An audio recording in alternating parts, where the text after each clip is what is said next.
Howdy, y'all. Today we're gonna just briefly go through some of the readings for Part 2, Section 2 of Ethical Issues in Modern Medicine.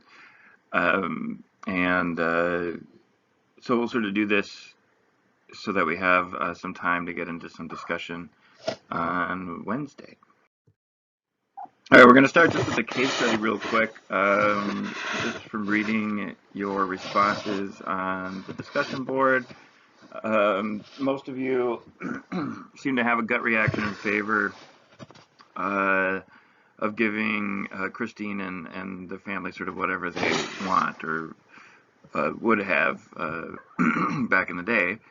So that's fine, but I wanted to just talk about sort of a few things here. One is that, it is pretty easy to see why people have this reaction, especially if you think of the insurance company as putting sort of profits over people, which is to say, if the reasoning that this treatment was to save money, then that looks pretty terrible, right? That seems like the obvious choice is to prefer people over profits and not the other way around. But I wanted to just consider one of these arguments in favor of the insurance company doing what it does, just to give you something to think about.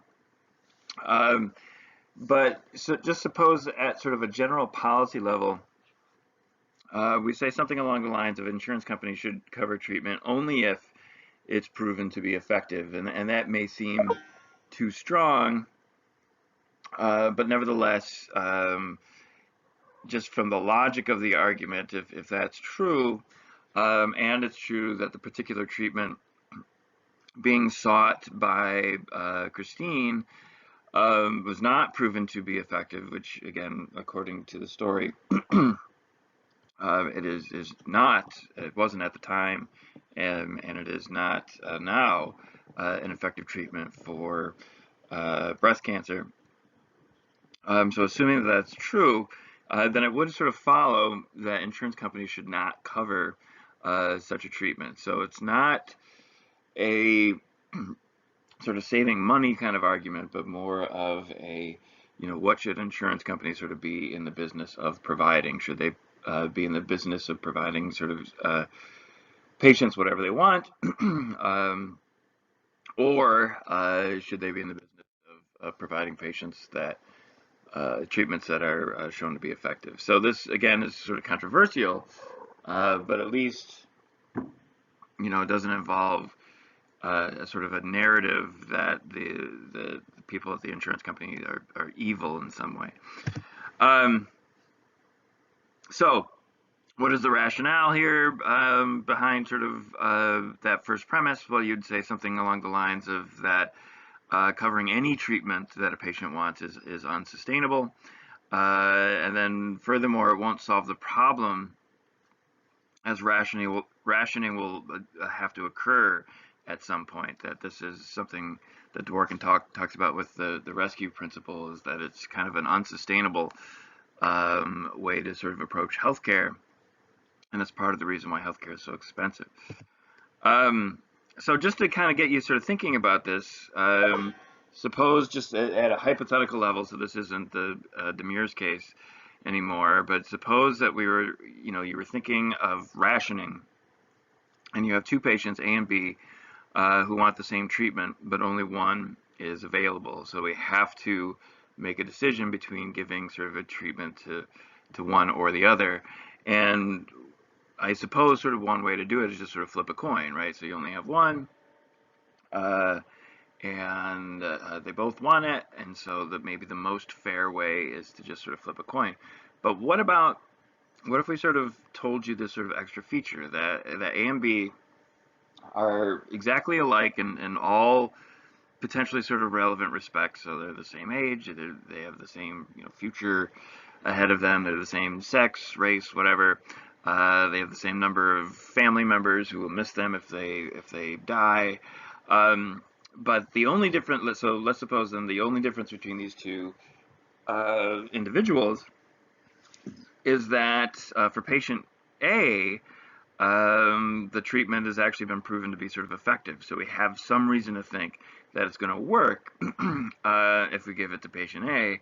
And on the other hand, if we gave it to patient B, their disease is such as that we don't know whether such a treatment will work, right? It hasn't been sort of proven to be effective. So given this sort of epistemological sort of feature, you may be sort of drawn to conclude that, well, maybe if we have to ration this particular piece of healthcare at this particular time, that we should give it to patient A, right? That we have more reason to believe that it's going to work, and thus more reason to think that it's going to have a better outcome. So that's kind of a utilitarian way to sort of think about things. But if you are kind of on board at that level, then perhaps you could be drawn to sort of thinking about this first premise, is whether or not insurance companies should only cover treatments that are proven to be effective. Okay, so moving on, we're going to briefly go through the readings for this week. We have a reading by Ronald Dworkin, who is arguing in favor of some form of rationing, and that we shouldn't be in the business of giving patients whatever they want, and that we should limit the healthcare that we have sort of available to people in some ways, in part because the rescue principle is just not acceptable as a way of going forward. That just putting almost an infinite amount of weight on sort of human life, and saying that all other sort of goals and values are of sort of secondary importance to sort of health, is going to and does make sort of an unsustainable outcome. And so his view is that the rescue principle is sort of unacceptable, and we have to sort of think about a way to sort of fairly sort of ration and make trade-offs between sort of healthcare and other sorts of values. So one possible way to do this is through the markets. Just leave it up to the market and for people to sort of pay their way. That'll bring down the price of healthcare, because the costs will be sort of present to people, and they'll have to make a decision as to whether or not to pay for the healthcare, and that in some cases they will decide not to in favor of some other thing. So maybe you want to pay your rent or want to eat instead of getting a massage. So that's a possible way, but Dworkin argues that we shouldn't sort of trust the market in this scenario, at least in the real world, like not a real world market. And part of the reason that that's the case is because, at least in this country, the United States, the wealth is just so unevenly distributed that will price people out of certain healthcare treatments, right? Some things will just be so expensive, such that even if they really, really wanted them, they wouldn't be able to access that healthcare.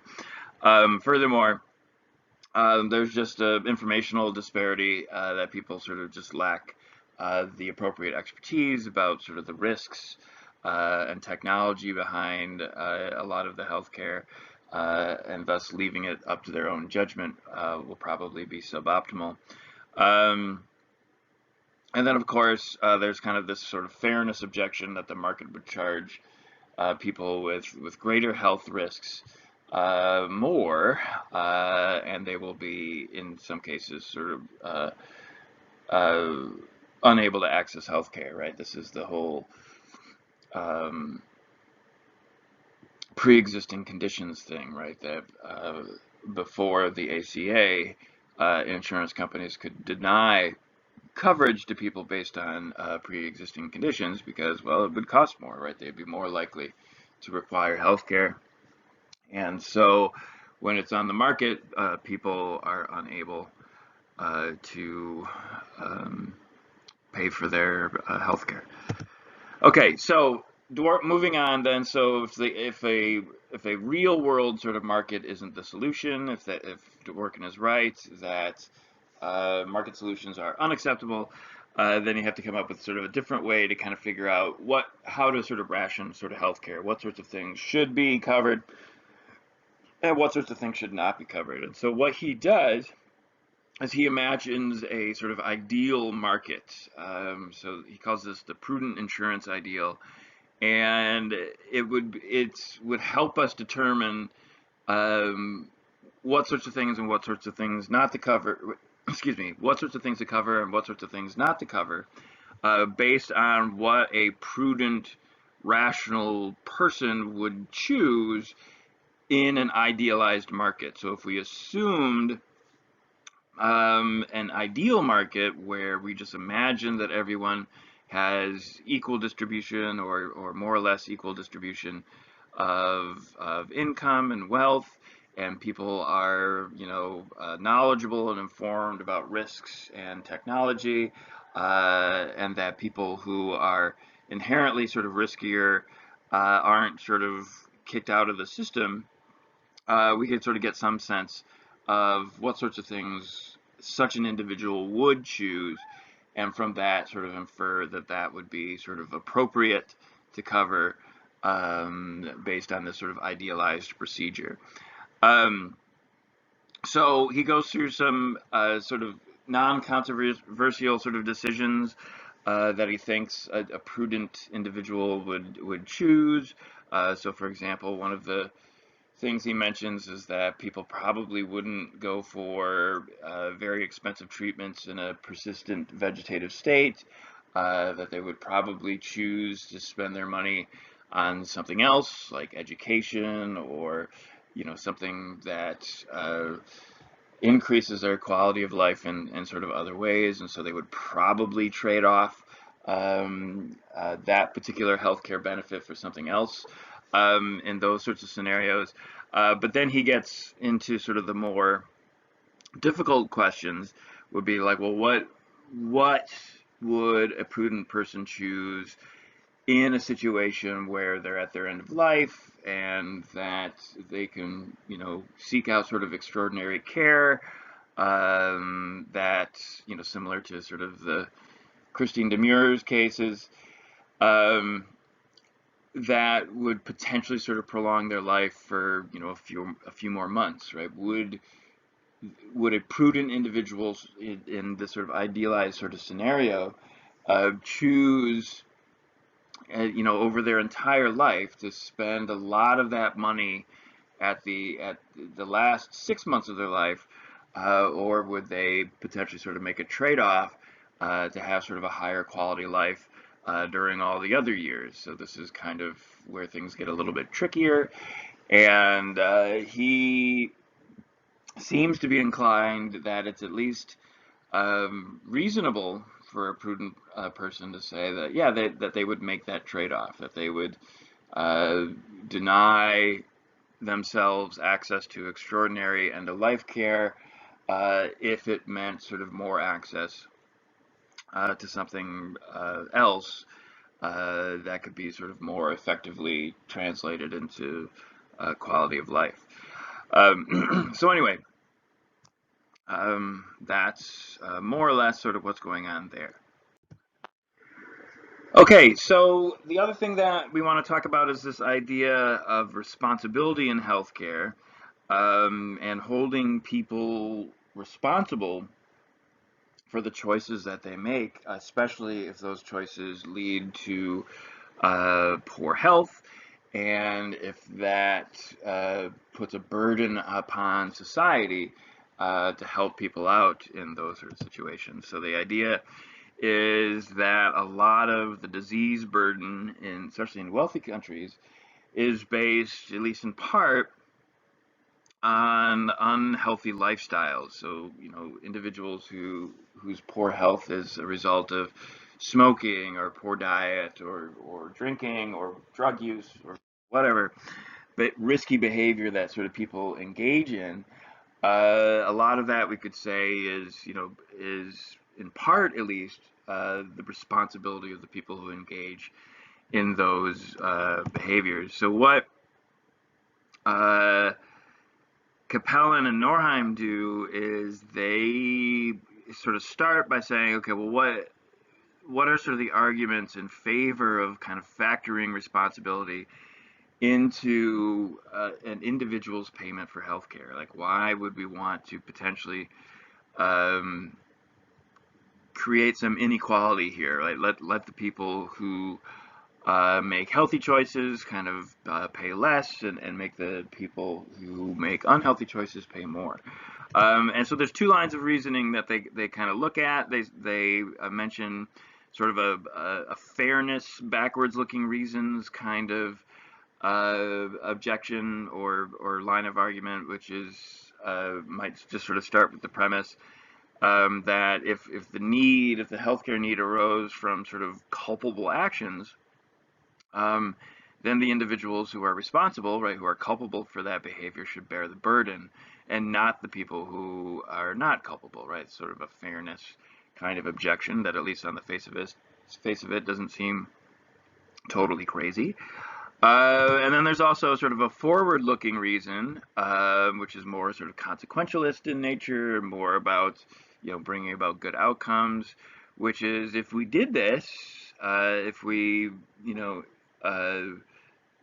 built in this inequality that we favor the people who make good choices and we disadvantage the people who make bad choices, then we will incentivize good choices, right? And so sort of going forward, we'd be sort of more likely to have people making good choices because they're incentivized to do so, and they are, how do I want to say this? And then we will sort of decrease the disease burden in the country, right? Because we will reduce or mitigate the disease burden that comes about from these sort of lifestyle choices. Okay, so after that, and they present these sort of two lines of argument, and then they consider sort of some arguments sort of against such a program. And again, I guess I should sort of mention here that what we're thinking about is having this disparity at the level of paying for your treatment. So what they're going to sort of end up arguing is that, well, you should pay for something, but not necessarily sort of for your treatment. So part of the reason why they're sort of against paying, having this disparity at treatment comes from sort of two lines of argument. One is sort of there are just some moral objections having it at the sort of the level of paying for your treatment. So there's the humanitarian objection, which is like, if you're actually at the point where a person is dying and in necessary, they have a treatment that is necessary to keep them sort of going. It just seems cruel to sort of abandon them in their time of need, just to say that you're responsible for what you did, so you don't get the treatment. There's the liberal objection, where the health inequality at that level will lead to unacceptable inequalities elsewhere. So they talk about political equality and civil equality, that a lot of those require health, and to allow those inequalities in health will allow unacceptable inequalities in other places. There's the fairness objection, which they put sort of the most weight on, which is this idea that the bad consequences of the bad decision, are in many ways determined by luck. So it's not just the decision that led to these consequences, and we'll come back to that sort of later. But anyway, they put a lot of weight on that fairness objection. There's a couple of practical objections that they discuss. One is at the level of just kind of figuring out how much or whether a health condition is a result of a bad personal choice. It could lead to a potentially sort of intrusion into sort of privacy. It could lead to a breakdown in the physician sort of patient relationship. It would just be sort of an untenable way to sort of go about things, to have to kind of make that decision about the culpability for someone's bad health. And then there's this non-neutrality objection, which is kind of tricky, and I'm not entirely sure if I understand it correctly, or at least with the intention of Kaplan and Norheim. But the concern is that in order to kind of do this, you're going to have to make a decision about which sorts of risk-taking behaviors would be the kinds of things that you'd want to punish, that you would want to, hold people responsible for, and which sorts of things you would leave out, right? So there's the difference between smoking and maybe sort of going on a risky hike. I don't know. But their concern here is that that's going to blur the line between sort of objectively deciding, what is sort of risky behavior, and making sort of a moral judgment on someone's kind of behavior. That it's easier, maybe, if you're in this kind of situation, to start thinking of sort of the fundamental attribution error, right? That the people these other people who make these kinds of decisions are just bad people, where the people in this group are just kind of hapless victims of bad luck. So there's this concern that it's gonna violate the non-neutrality condition, which is something that liberal egalitarians like Kaplan and Norheim are in favor of.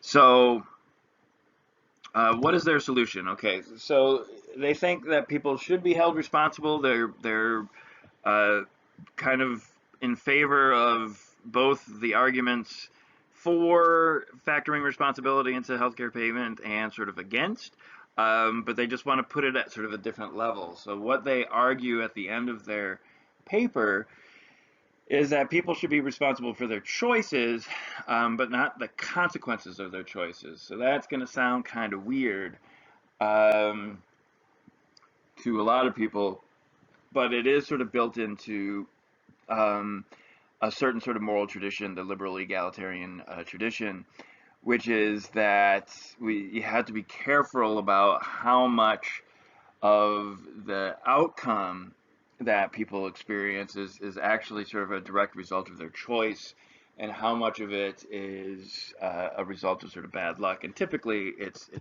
combination. So very rarely are the actual outcomes of one's actions sort of entirely based on the choices that you've made. And so holding responsible for people responsible for all the consequences is asking too much. It's unfair. So this goes back to the fairness objection that we mentioned earlier, and the under the normative moral objections. So what is a way? How can we sort of avoid this concern, but at the same time,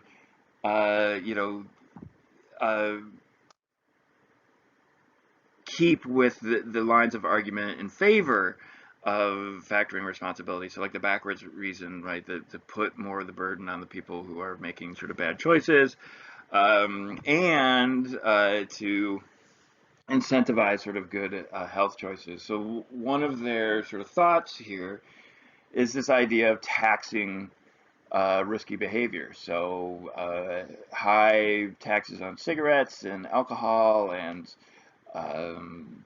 I think soda and unhealthy foods are ways in which you can put sort of the burden on the people who make those choices, the burden on people who choose to smoke, who choose to eat unhealthy foods, and so on, and at the same time sort of de-incentivize that behavior. So it's there, people have to sort of pay for it, at that sort of level, but they don't have to pay for it if they do sort of become sick. So at the healthcare level, they still sort of argue for sort of more of a egalitarian sort of view, but there is some way um, to hold people responsible for their choices, but not for the consequences of their choices, or at least that's how the authors sort of think about it. If that's acceptable to you, then great. If not, that's understandable. It may seem like splitting hairs. Uh, okay, so moving on. Uh, the Last Chance Therapy is a managed care thing by Daniels and Sabine is fairly interesting. They kind of give a different take on how to kind of think about disagreement between folk regarding whether or not sort of healthcare companies should cover, something like the Demers therapy or not, right? What do we do in the face of this sort of disagreement? So one thing that we want to think about when we think about this paper is the difference between what we call sort of a first order justice approach and a second order justice approach. And a first order justice approach is to kind of figure out what the correct theory of justice would say about a particular case, right? What is, objectively fair with regards to a managed care company covering a last chance therapy, right? And maybe you figure out sort of the answer to the question. And certainly a lot of sort of justice theorists, that's what they're sort of engaged in. That's what Daniels is trying to do. That's what Dworkin is trying to do. They're trying to figure out what the right answer is. Sorry, not Daniels, the Capellen and Norheim. But what Daniels and Sabine are trying to do is a second order approach. They're trying to recognize that, look, we live in a pluralistic society where people disagree about what the correct first order justice approach would say. So, think about Edgewood College, right? We say that sort of, justice is a virtue, and everybody can sort of nod their head.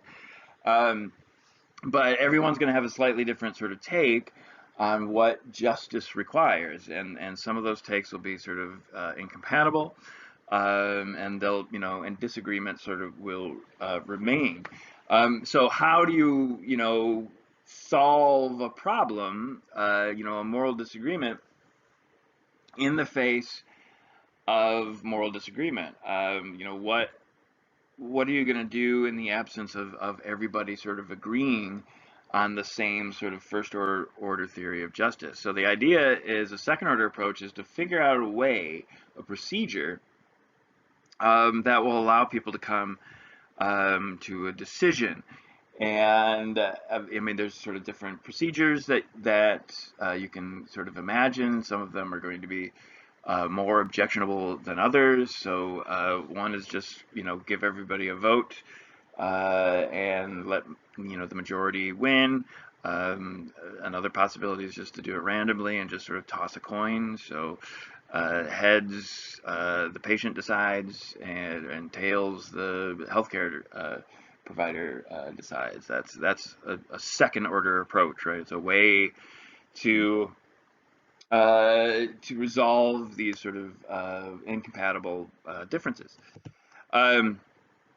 So there are these different approaches, but one that a lot of philosophers like is something that we call the deliberative procedures, that we put a lot of value in this idea of the different interested parties, the different sort of stakeholders in a dispute, to sort of get together and deliberate about what the right answer is going to be. And so deliberative procedures are sometimes thought to be sort of the best way to come to a decision that's sort of fair and legitimate. So if you have these goals of having a fair procedure and having one that sort of the stakeholders are going to think of as legitimate, then you might want to try for a deliberative procedure over one of these other procedures.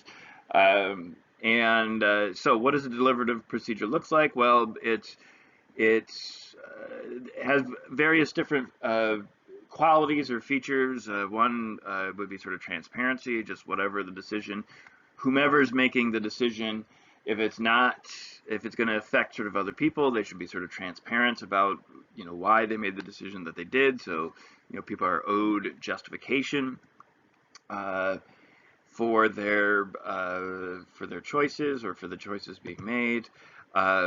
We should encourage sort of mutual respect between sort of competing parties, and that recognize that we do have these differences, but we have to come to an agreement.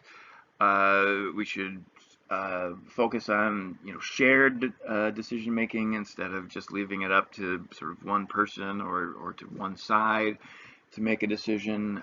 So a collaborative decision making process as opposed to a non-collaborative one. And then a willingness to compromise is oftentimes put in there, that at the end of the day you might just not get like one clear winner. You don't just go with one side's desire. You might have to sort of come to some sort of compromise where you lose some of the things that you want, but you gain some of the things that you want, and no side sort of completely wins or completely loses.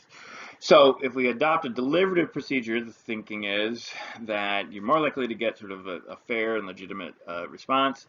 And under some sort of theories of justice, that's what justice is, right? As long as you go through the procedure, a fair procedure, then whatever comes out the other end is by definition just. So it ends up being its own sort of first order theory if you do it correctly. But we won't get into that discussion right now. But for now, just to kind of mention what's going on in the paper, is there sort of exemplars of something approaching a deliberative procedure, something that has features of transparency or mutual respect or anything else, right? Things that will make things seem a little more fair or legitimate. So you get this example, sort of Aetna, and they're taking things away from just one decision maker and using an independent ombudsman to eliminate the potential conflict of interest, and trying to be a little bit more transparent, and along with that is the Kaiser Permanente modifications to the Aetna scheme that involve more sort of shared decision making, and similarly so does the Oregon Blue Cross Blue Shield uh, procedure, right? So all of these are meant to be kind of ways to approach these kinds of questions in a more sort of second ordery kind of way, that instead of trying to figure out what the right answer is, try to come up with a fair and legitimate procedure by which people can come to some sort of decision in a way that respects everyone's differences. Okay, so this leads us to our last reading, which I'll just briefly sort of cover here. I want to talk more about this when we meet. But just to kind of go over what's going on with the Prasad and Friends paper, is they're thinking of a multi-principle system by which to distribute scarce medical interventions. And they start with sort of 8 simple principles that aren't sort of enough on their own to do their job, that there's no kind of one principle that's going to solve these kinds of problems. And so they start with sort of 8 principles, and 2 of the principles they sort of deem as unacceptable. So the first come, first served principle is unfair. It favors the wealthy and disadvantages other folk. The sickest first principle is just sort of the opposite of utilitarianism. That is just going to get you the least good outcomes. So those principles are just kind of chucked out the window. And then the two of the principles they mention are sort of acceptable, but only acceptable in some situations. So the instrumental value principle is acceptable, but only, they argue, in cases of public emergency. And the reciprocity principle is acceptable, again, only in some situations. So we won't go into that sort of right now. But what that does is it leaves sort of four principles to be part of a multi-principle system, which include the opposite of first come, first serve, which is lottery, the opposite of sickest first, which is, well, not quite the opposite, but anyway, contrary to the sickest first would be the youngest first, and then a couple of utilitarian principles that involve saving the most number of lives, so maximizing number of lives saved, and then priority on years saved, so priority on prognosis. So you get these sort of four principles that have to be sort of weighed against each other, and you can come up with different systems based on these principles. So what they do is they discuss sort of three sort of, I guess, substandard multi-principle systems. There's UNOS, which is kind of the point system that we use in the States for organ transplants. And that one's kind of right out because it involves some of the unacceptable principles. So it has first come, first serve, and sickest first in it. So that's, at least according to Prasad and friends, is just no good. But then there's Quali and Dolly, which involves some of the stuff that they like. So prognosis is used in both. Instrumental value is used in Dolly, I think. But they both sort of exclude save the most lives, and so for various reasons they object to Quali and Dolly. And so what they do is they come up with their own kind of system, which they call the sort of the complete lives system, which has some interesting and somewhat controversial sort of features. So it does include the youngest first principle that would clearly kind of disadvantage older folk, and it includes the save the most lives, which Quali and Dolly doesn't have. And furthermore, they also have the instrumental value in the case of public health emergency. So what would be interesting here is to think about this kind of system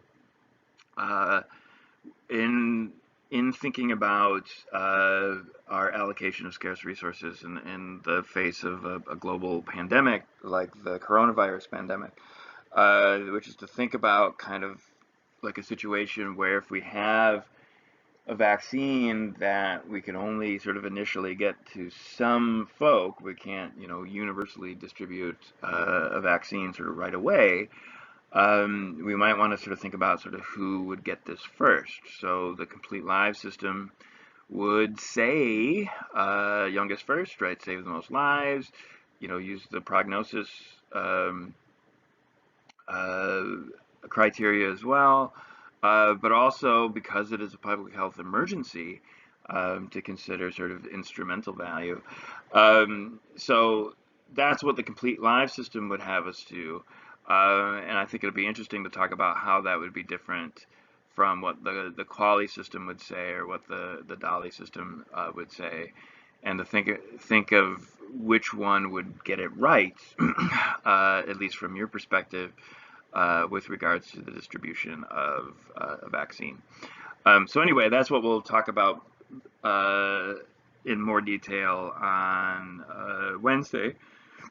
But for now, I think this is a pretty decent sort of general overview of everything that you were supposed to have read for Wednesday. So hopefully this helps.